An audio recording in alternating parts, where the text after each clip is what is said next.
Hello students, class 10th. I was telling you the nationalism in India. It's a video 6 of the chapter. तो let us start. तो किस तरीके से हमने देखा कि बिजनेस क्लास जो था, रिच पीजेंट्स जो थे, पुअर पीजेंट्स थे, अलग अलग तरीक़ों से इन्होंने पार्टिसिपेटेड किया। इंडस्ट्रियल वर्किंग क्लास की अगर हम बात करें, जो औद्योगिक श्रमिक था, श्रमिक वर्ग, ओनली सम वर्कर्स, केवल कुछ वर्कर्स ने ही सिविल डिसोबीडियंस में हिस्सा लिया था, नागपुर रीजन्स के अलावा। दे एडॉप्टेड द आइडिया ऑफ, जो जितने इंडस्ट्रियल वर्कर्स थे उन लोगों ने, जो गाड़ी के प्रोग्राम थे, कार्यक्रम थे, उनके विचारों को अपनाया और फॉरेन गुड्स और जो क्लोथ का बहिष्कार था उसको किया। सभी श्रमिक वर्गों ने विदेशी कपड़ों का और वस्तुओं का बहिष्कार किया। For the movement was against low wages, उनके लिए इस मूवमेंट किसके लिए था? लो वेजिस, जो उनको कम वेजिस दिया जाता था, उनकी इनकम बहुत कम थी और वर्किंग आवर बहुत ज़्यादा थे, और बैड वर्किंग कंडीशन, जो इन्वायरमेंट है जिस जगह पर वो काम करते थे वो इन्वायरमेंट फेवरेबल नहीं था। कई तरह से उन्हें हैजर्ड्स फेस करने पड़ते, खतरे वाली जगह होती थी। There were strikes by railway workers, तो इस तरीके से जो रेलवे वर्कर्स थे उन लोगों ने भी काफ़ी स्ट्राइक किया इन 1930, और एंड डॉक वर्कर्स जो थे उन लोगों ने भी 1932 में ब्रिटिशर्स की पॉलिसी के अगेंस्ट स्ट्राइक किया। तो हम देख रहे थे कि किस तरह से जो वर्किंग क्लास था उन्होंने गांधी जी के विजन को देखा, समझा, और जो फॉरेन गुड्स थे, क्लोथ थे, उनका बॉयकॉट किया, और जो उनकी जो लो वेजिस थी उसके लो वेजिस के अगेंस्ट उन्होंने ब्रिटिशर्स के अगेंस्ट मूवमेंट चलाया। 1930 की अगर हम बात करें तो कई सारे जो थाउजेंड्स ऑफ वर्कर्स थे वो छोटा नागपुर के और टिन माइंस, जो छोटा नागपुर के टिन माइंस में काम करने वाले जो वर्कर्स थे वो, और गांधी कैप, उन्होंने गांधी की टोपी पहनी और इस रैलीज में उन्होंने पार्टिसिपेट किया और बहिष्कार कैंपेन चलाया। तो कई सारे जो वर्कर्स थे अलग अलग रीजन्स में, चाहे छोटा नागपुर का रीजन्स हो, पार्टिसिपेट किया इस मूवमेंट्स में।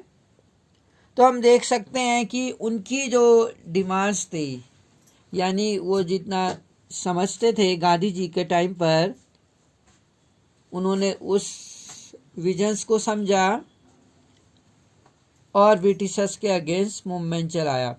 अब इन सब में जहां हमने रिच पीजेंट्स देखे, पुअर पीजेंट्स देखे, बिजनेसमैन देखे, इंडस्ट्रियल वर्किंग क्लास देखा, अब पांचवें में रोल ऑफ वुमेन। अब वुमेन का क्या रोल था इन सब में? वुमेन्स ने कैसे पार्टिसिपेट किया इस सिविल डिसोबीडियंस मूवमेंट्स में? Women participated in huge numbers in civil disobedience movements, जो महिलाएं थी उन्होंने बड़े पैमाने पर सिविल डिसोबीडियंस मूवमेंट में पार्टिसिपेट किया, हिस्सा लिया। सॉल्ट मूवमेंट के दौरान भी हमें याद होगा, सॉल्ट मार्च जब चलाया जाता गांधी जी का, जहां जहां पर गांधी जी रुकते थे कई सारी महिलाएं अपने बच्चों को लेकर सड़कों पर आ जाती थी। गांधी जी को सुनने के लिए कई सारी महिलाओं ने घर से बाहर आने का आह्वान किया। तो जब हजारों की तादाद में सिविल डिसोबीडियंस मूवमेंट में पार्टिसिपेट किया महिलाओं ने, ड्यूरिंग मूवमेंट्स के दौरान thousands of women came out of their home, अपने घरों से बाहर आई और गांधी जी को सुनना चाहती थी वो। दे पार्टिसिपेटेड इन प्रोटेस्ट मार्चेज, उन्होंने जो कई सारे प्रोटेस्ट मार्चेस थे उनमें हिस्सा लिया, और मैन्युफैक्चर्ड साल्ट, और साल्ट को मैन्युफैक्चर किया, और फॉरेन गुड्स का बॉयकॉट किया। अगर हम महिलाओं की बात करें, कई सारे जो विरोध प्रदर्शन हो रहे थे उनमें हिस्सा लिया और साल्ट का मैन्युफैक्चर किया और विदेशी कपड़ों का बहिष्कार किया, विदेशी सामानों का बहिष्कार किया। इसमें मैं आपको एक बात बताना चाहूँगा, जो फॉरेन गुड्स के बहिष्कार की बात है तो ऐसा सुना जाता था कि जो महिलाएं थी वो चूड़ियाँ नहीं पहनती थी, क्योंकि जो बैंगल्स होते थे वो फॉरेन में बनते थे, तो फॉरेन गुड्स का बहिष्कार के साथ साथ उन्हें चूड़ी पहनने से इनकार कर दिया। और प्रसाद में चीनी का यूज़ नहीं होता था, क्योंकि चीनी विदेश में बन के आती थी, तो बिना चीनी के वो प्रसाद बनाते थे मंदिरों में।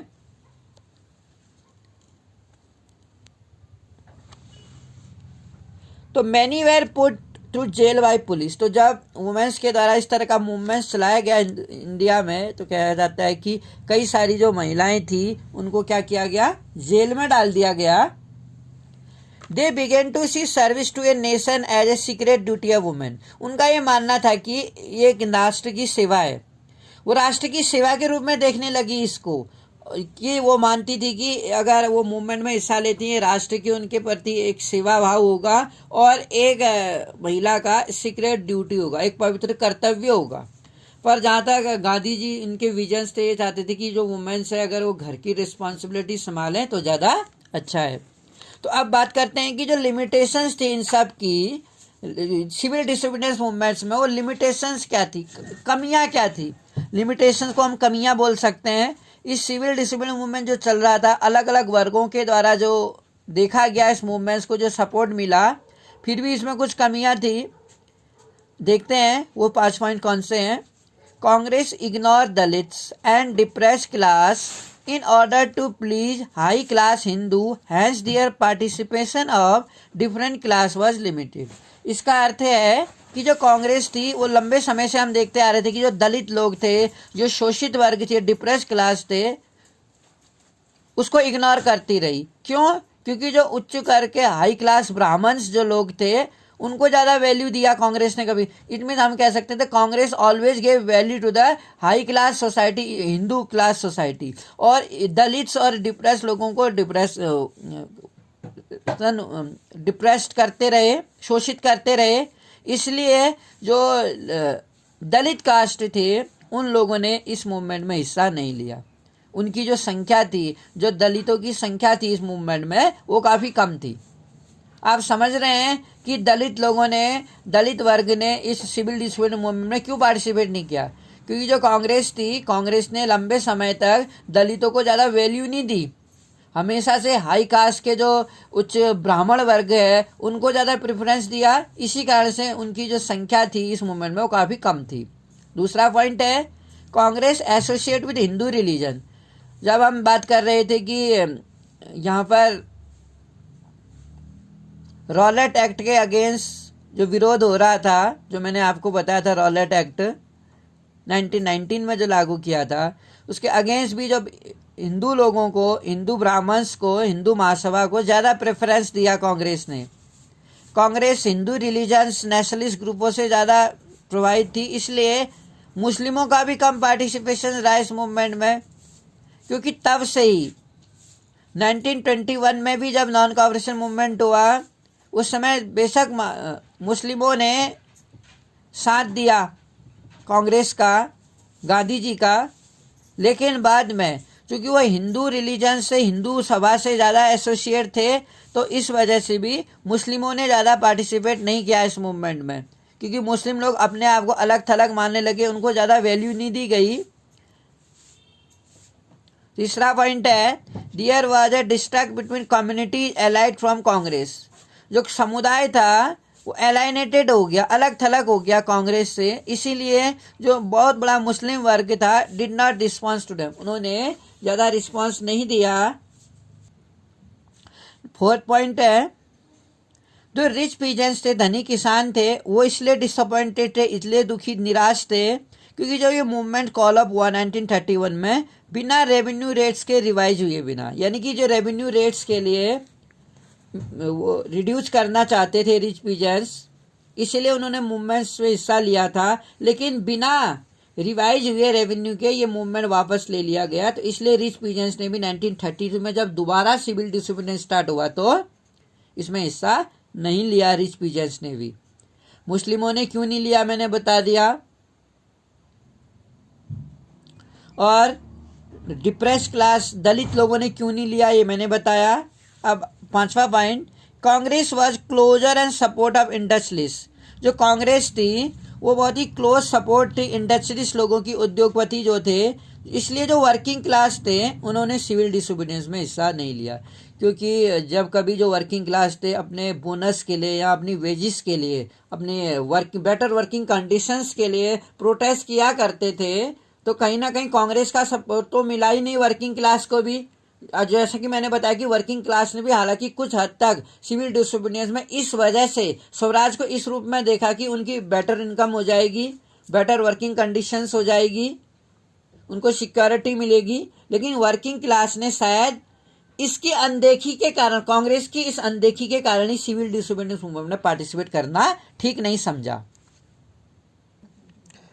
अब बात करते हैं पूना पैक्ट की। 1932 में ये पूना पैक्ट हुआ था। आखिर ये पूना पैक्ट था क्या? सबसे पहले मैं आपको बता दूं, जो पूना पैक्ट हुआ था, महात्मा गांधी और डॉक्टर BR अम्बेडकर के बीच में एक समझौता हुआ था, पूना पैक्ट, जो पूना पैक्ट के नाम से जाना जाता है। पूना में हुआ था, तो दैट इज वाई इसका नाम पूना पैक्ट रखा गया है। तो देखते हैं कि आखिर ये पूना पैक्ट था क्या।